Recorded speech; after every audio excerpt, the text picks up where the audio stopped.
est là, elle est présente. C'est pas pour rien. Ce n'est pas pour rien qu'il y a des pyramides en Égypte. C'est pas pour rien. Malheureusement, tout le savoir et toutes les connaissances égyptiennes, pharaoniques étaient galvaudées encore une fois. L'Égypte actuelle est dans un état complètement désastreux, alors que initialement c'était vraiment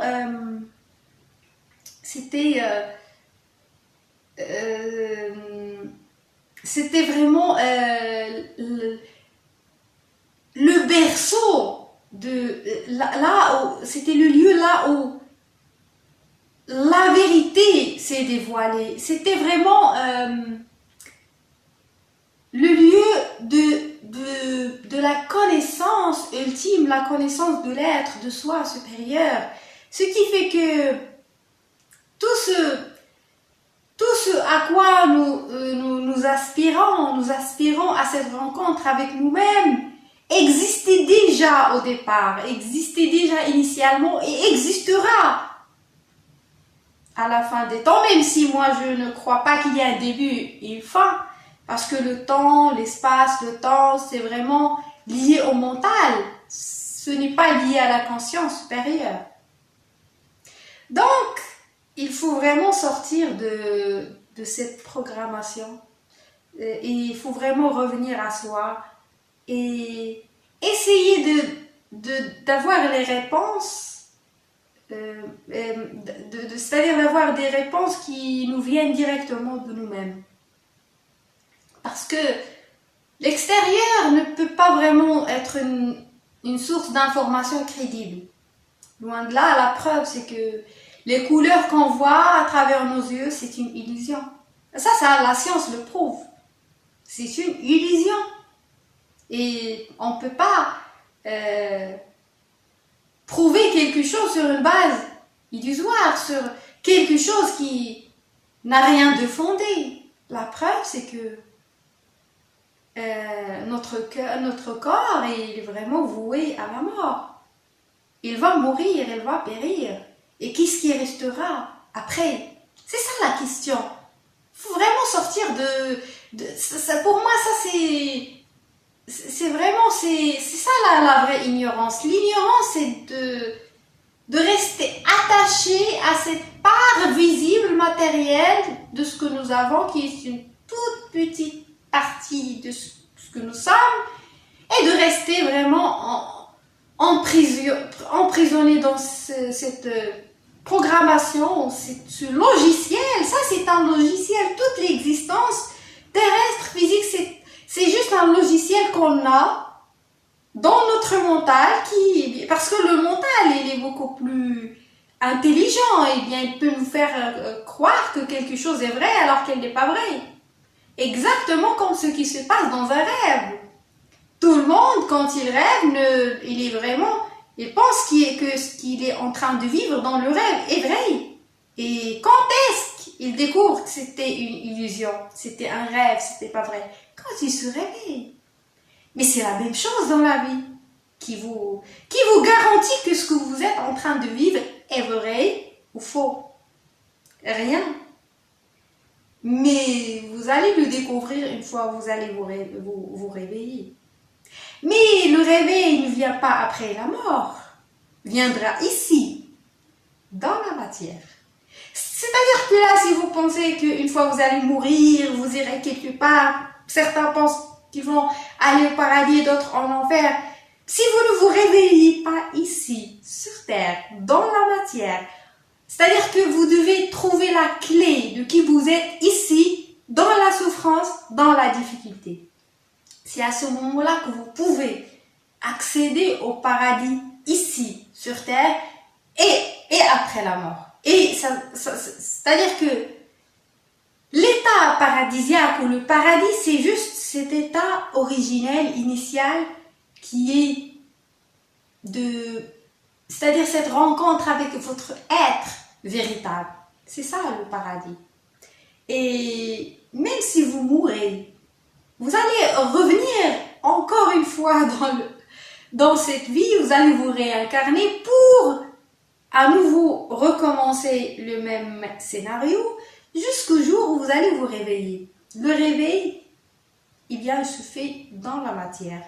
Une fois que vous allez vous réveiller, c'est à ce moment-là que vous allez sortir de la souffrance, ou plutôt vous allez sortir de l'enfer. Mais vous devez vous réveiller ici. Si cette vie n'est pas suffisante, eh bien vous en aurez d'autres, vous aurez d'autres vies. Mais ne vous attendez pas à ce qu'un miracle vienne vous sauver. Il n'y a pas de miracle parce qu'il n'y a personne d'autre que vous. Et seul vous qui devez trouver la clé. Et bien cette clé est jetée dans un océan qui est vraiment tellement immense et que vous devez pas boire, mais vous devez vraiment nager dans cet océan, vraiment nager en profondeur. Là où il y a les rochers, là où il y a les poissons, là où il y a tout un monde à la fois bizarre, dangereux, merveilleux, ce que vous voulez, mais c'est là où vous trouvez la clé. Une fois que vous trouvez la clé, à ce moment-là, vous pouvez sortir de l'enfer, vous pouvez savoir qui vous êtes, et une fois que vous saurez qui vous êtes, vous sortez complètement de cette matrice, vous sortez de la programmation, vous comprenez que vous êtes l'observateur, vous êtes vous-même l'architecte, vous êtes vous-même le concepteur. Vous êtes celui qui est derrière tout ce qui se passe, qui a créé tout ça. Et qu'est-ce qui se passe maintenant? Une fois que vous êtes réveillé, ce qui se passe, c'est que vous devenez un maître de votre vie, de la réalité, vous commencez à jouer ce jeu, vous commencez à vivre cette vie de manière intense parce que vous savez exactement que vous êtes dans un jeu, vous êtes dans un rêve, vous êtes en train de rêver que vous êtes dans un monde de dualité, mais derrière toute cette dualité, il n'y a pas de dualité, mais il y a vraiment il n'y a que vous, il n'y a que cette unité où tout est uni. Il n'y a que vous en vérité. Et là, ce vous, cet être véritable, vous pouvez le rencontrer grâce à la méditation, grâce au silence et surtout grâce à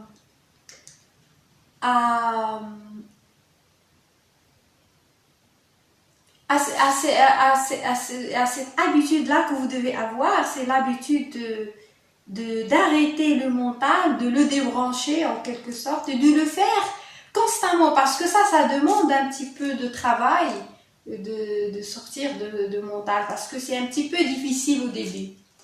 Mais petit à petit, vous pouvez le faire et vous arrivez à cet état où vous êtes vraiment, vous sentez votre être véritable qui est là en train d'observer le mental, d'observer le monde et d'observer ce qui existe sans le juger. Parce qu'il n'a pas besoin de le juger parce que lui, il est au-delà de ce qui se passe. Il est même lui-même le créateur de tout ce qui se passe. Pourquoi il va tout faire? Parce qu'il a besoin de se connaître et de connaître son plein potentiel. Il s'est mis dans ces situations pour découvrir son plein potentiel. C'est une histoire de potentiel parce qu'il sait déjà qu'il a tout le pouvoir, il sait déjà qu'il est puissant, il n'a pas peur de se mettre dans un jeu aussi grave que le jeu de la vie. Pour pouvoir découvrir enfin qu'il est le créateur, qu'il est le concepteur et le grand architecte. Et à ce moment-là, il peut rentrer chez lui au paradis. Et là, on me dira, mais comment je peux créer ma réalité? Quel est le lien entre tout ça et la création de réalité? Eh bien, créer sa réalité, eh bien, ne peut pas être créé sur la base du mental. Le mental ne peut rien créer. Le mental crée que des problèmes, il faut le savoir. qui crée la réalité, c'est le soi supérieur, c'est l'être. Mais encore une fois, pour être créateur, il faut vraiment essayer d'être au maximum dans cet état d'être suprême et de s'éloigner au maximum de ce mental parce que quand vous êtes à la fois, quand vous alternez ces moments entre le mental, le soi supérieur, le mental, etc., eh bien, ça vous donne des situations où vous êtes dans le up, dans le down, et parfois ça marche, parfois ça ne marche pas, parfois vous êtes bien, parfois non. Mais si vous essayez juste de rester dans cet état, c'est difficile, je le sais, moi aussi je n'y arrive pas. Pas souvent, mais j'essaie de rester dans cet état-là, l'état d'être, l'état de moi supérieur et le moi qui contrôle le mental. Parce que c'est c'est compliqué de ne pas tomber dans le mental. Le mental, c'est l'ego. Donc parfois on l'appelle le mental, l'ego, c'est la même chose, c'est le soi fictif. C'est-à-dire ce qu'on croit être et ce qu'on ne sent pas. Donc, là, quand on reste connecté à cet être supérieur, eh bien, c'est à ce moment-là que la création se fait. La création se fait dans le silence. Et parce que quand vous êtes silencieux, quand votre mental est débranché, eh bien, ce qui se passe, c'est que vous commencez automatiquement à créer. Et c'est ça, ce qui a créé le monde. Le monde était créé sur la base du vide, du silence. L'origine du monde, c'est le vide, c'est le silence. Mais quand on parle de vide, ce n'est pas le rien. Le vide n'est pas le rien, il n'est pas le néant. Le vide, c'est le tout. Et il est indéfinissable, on ne peut pas le définir. On ne peut pas définir qu'est-ce que ça veut dire le vide. Ce n'est pas possible. Donc, tout vient de vide. Vous devez apprendre à faire le vide dans votre vie, dans vos affaires. Parce que le vide, c'est pas quelque chose de rien. C'est qu'on a l'habitude de mépriser et de vraiment de penser que le vide, c'est vraiment le rien, c'est quelque chose d'insignifiant, c'est loin de là. Tout ce qui existe à partir de vide. Le vide est créateur. Tout ce qui se crée à partir de vide. Et là, vous pouvez même essayer dans votre vie de faire le vide, même dans vos affaires, dans votre maison, etc. Dès que vous faites le vide, il y a des choses qui arrivent. Quand vous vous débarrassez de superflu, des choses qui ne vous servent plus à rien, eh bien, des nouvelles choses arrivent. Eh bien, parce que quand on est dans cet état de silence, cet état de vide, c'est un état fécond, un état créateur. Et là, automatiquement, l'image qui nous viennent, des choses qu'on souhaite avoir, qu'on souhaite expérimenter dans la matière, eh bien, elle se réalise. Elle se réalise quand le mental est débranché. Parce que ce silence ou bien ce vide, il est vraiment tellement créateur, tellement puissant qu'il arrive à tout matérialiser, à une seule condition, celle de rester dans cet état, d'une manière, je ne dirais pas éternelle, c'est un petit peu compliqué, mais juste essayer de l'être le plus longtemps possible, contrairement au mental, parce qu'on est souvent coincé dans le mental. Je pense que c'est vraiment important de ne pas oublier ça, de ne pas oublier que ce qui a le contrôle, c'est la conscience. C'est rien d'autre. Rien d'autre au monde n'existe que la conscience. On peut l'appeler Dieu, si vous voulez, vous pouvez l'appeler Dieu, sauf que le problème avec le mot Dieu, c'est qu'on a l'habitude de penser que c'est quelque chose d'extérieur à nous. C'est ça ce qui est problématique. Quand vous abandonnez à quelque chose d'extérieur, et là, là, vous vous éloignez de la vérité. La vérité, c'est ce que vous trouvez vous-même. Là, je ne suis pas en train de vous dire ça, c'est la vérité. Je vous invite à l'expérimenter, à le vivre. Ce que je vous invite à faire, c'est simple. Essayez de vous asseoir. Essayez de débrancher le mental. Le mental, c'est quoi? C'est toute cette programmation, ces idées qui vous viennent à la tête, ces identifications, ces définitions. Vous pensez que vous savez ce que vous êtes, mais vous ne savez rien. Vous ne savez rien de monde. Le monde, il est vraiment méconnu, mais là, vous pensez que vous savez. Vous savez ça, c'est un arbre, ça, c'est un homme, ça, c'est une femme, ça, c'est une pomme, ça, c'est, je ne sais pas, ça, c'est un objet, ça, c'est un téléphone.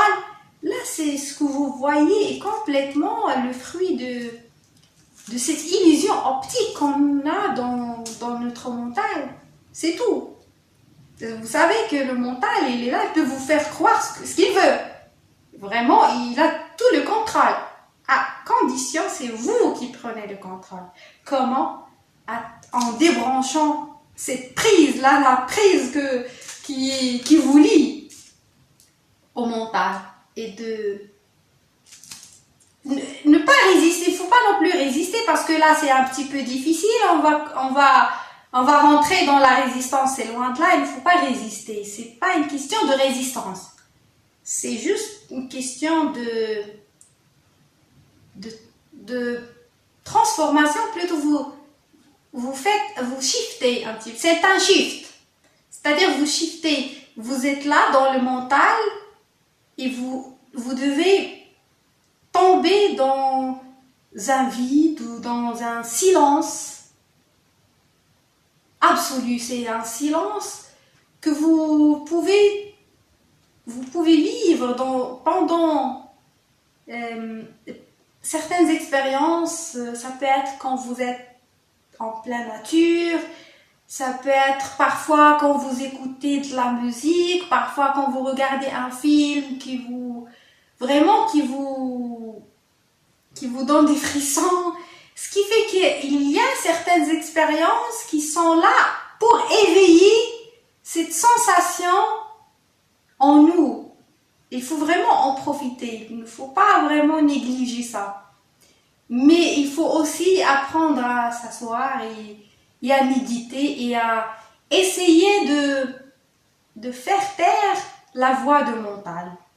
C'est de cette manière-là que vous pouvez vous rencontrez vous-même et rencontrer votre soi supérieur. Et tout ce à quoi aspire votre soi supérieur est réalisable. Il peut réaliser ce qu'il souhaite. C'est-à-dire qu'en quelque sorte, vous êtes créateur, vous pouvez tout créer, mais à une seule condition.